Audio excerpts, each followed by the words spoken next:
Billionaire orders a black cleaning lady out of his office, till her little boy says something life-changing. Maria was just doing her job, quiet, unnoticed, invisible to the powerful men in the room. Then one of them looked up and decided he didn't like what he saw, and it wasn't the dust or the mop, it was her.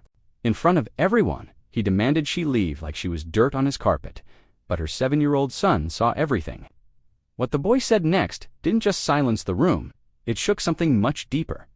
That single moment revealed more than ignorance. It exposed the blindness of privilege. What could a little boy possibly say to make a billionaire hesitate? Stay with this story because it has the power to stay with you forever. Maria had always kept her head down. For over 12 years, she had cleaned the tallest glass buildings in the city, places where decisions worth millions were made by men who never noticed her. She was reliable, quiet, invisible by necessity, and every morning before dawn, she woke her 7-year-old son. Jaden packed his backpack with snacks and brought him to work. Childcare was too expensive, so Jaden sat in the corner of her cart, reading picture books and watching the world go by. He didn't complain. He was curious and bright, too bright to ignore what life was already teaching him about how people treated his mother. He saw doors shut in her face, elevators that suddenly weren't working, and people who talked over her as if she didn't exist. Maria kept moving anyway, room by room and office by office, carrying far more than a mop. She carried dignity, pride, and a pain she never allowed to reach her face.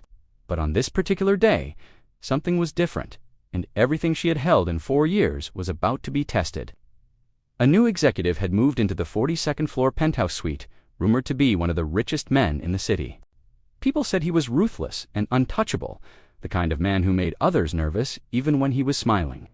Moments after Maria quietly entered his office to clean, her life and her son's understanding of the world were about to collide with his power, and her son, small and watchful, would be the one to light the match. Maria pushed her cleaning cart into the penthouse just after 6 in the evening, like she always did, quiet, respectful, and out of the way. The office glowed with warm leather, glass walls, and the kind of stillness only money could buy, while 3 men in suits laughed over drinks by the window. She avoided eye contact and started with the trash cans, hoping to stay invisible a little longer. But the laughter stopped, and she felt the silence hit her back before she turned. One of the men, tall, white, in his mid-50s, with silver hair and a presence that filled the room, had turned to look at her, and the others fell silent behind him. This was the new executive, the billionaire everyone whispered about. He looked at Maria as if something filthy had crept into his space, not as if a human being had just entered the room. His voice wasn't loud, but it sliced through the air when he asked, "Who let that in here?" Maria froze, her hand gripping the trash bag so tightly her fingers trembled. He hadn't called her a direct name, but he didn't need to, because the disgust in his tone said enough. While the other men shifted uncomfortably and stayed silent, bowing to his power. Then he waved her off like a stray dog and said, "She can wait outside, or better yet, go clean the parking deck where she belongs." Maria opened her mouth, but no words came out, and the humiliation pressed against her throat like a weight. Her eyes darted to Jaden, sitting quietly on her cart, his small legs swinging as the book slipped from his hands. He was watching, hearing, and learning exactly how the world measured his mother. The room stayed silent for a second too long, long enough for Maria to feel something deeper than shame rising in her chest. It was anger-old, generational anger, but still she reached for her cart, ready to turn back, because that is what you learn to do when dignity is treated like dirt. You keep moving, you swallow it, and you pretend it doesn't hurt. But before she could roll the cart away, Jaden slid off the edge and planted his feet on the polished floor. He grabbed his worn backpack and walked straight toward the billionaire, every step small but steady. He wasn't trembling, he wasn't shouting, and he didn't look angry. He just looked intensely curious. The air in the room shifted as the boy approached the man who owned almost everything in sight. The other executives leaned in without meaning to, suddenly unsure of what they were witnessing. Because of all the things that could have happened in that moment, no one expected the quiet child, raised on observation and silence, to be the one to speak truth. The billionaire blinked, clearly unprepared for this interruption from someone so small. For the first time, he seemed to hesitate, as though his script had been interrupted mid-line. None of them in that immaculate office were ready for what Jaden would say next, and yet it was already too late to stop it. Jaden stopped in front of the billionaire, a tiny figure standing before a tower of money and status. The room went so quiet that Maria could barely breathe, torn between the urge to pull her son back and the sense that something important was happening. He looked up into the man's face and asked very simply, "Why do you talk to my mom like she's not a person?" The billionaire blinked again, caught off guard, and one of the other men coughed into his fist to break the tension. But Jaden didn't retreat or look away, because the question inside him was bigger than the fear around him. He added, "She helps people, she cleans up their messes, and that's a good thing, isn't it?" Silence settled even heavier over the room, thick with embarrassment and unspoken truths. Then Jaden unzipped his backpack, pulled out a crayon drawing of his mother, holding a mop with a crown on her head, and carefully handed it to the billionaire. "She's a queen," he said, his voice quiet but unwavering. "And you don't talk to queens like that." Maria could no longer hold back her tears, the years of swallowed emotion suddenly breaking through.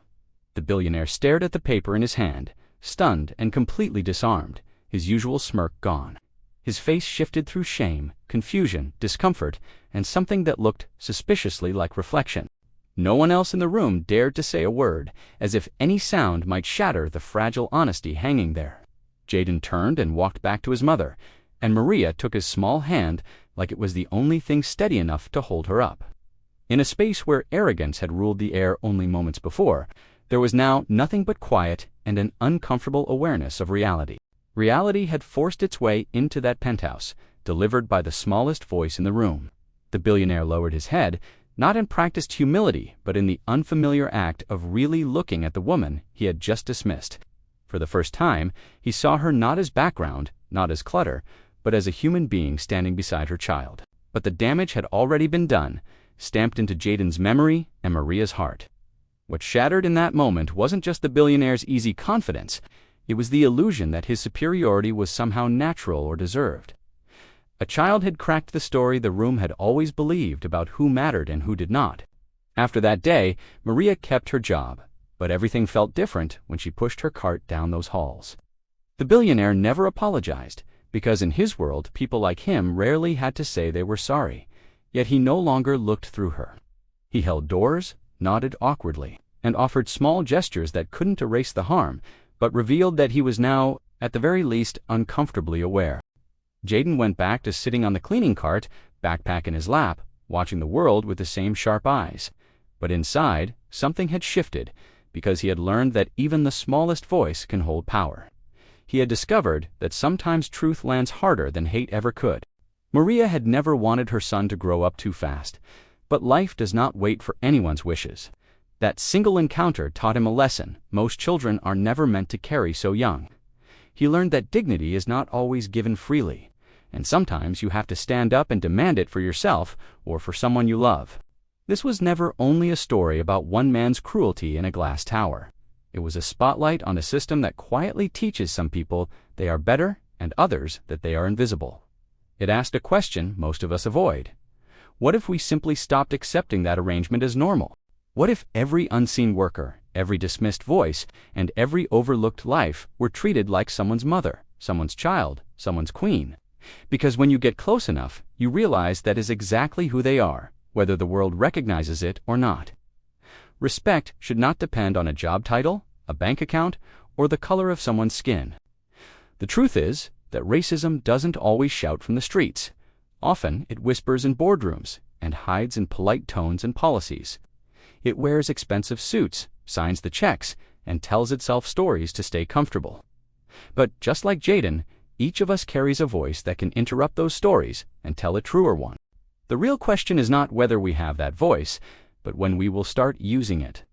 Will we speak up not only for ourselves, but for those the world refuses to see, standing quietly in the background? Because sometimes, all it takes to shake a room into conscience is the courage of one small, honest question.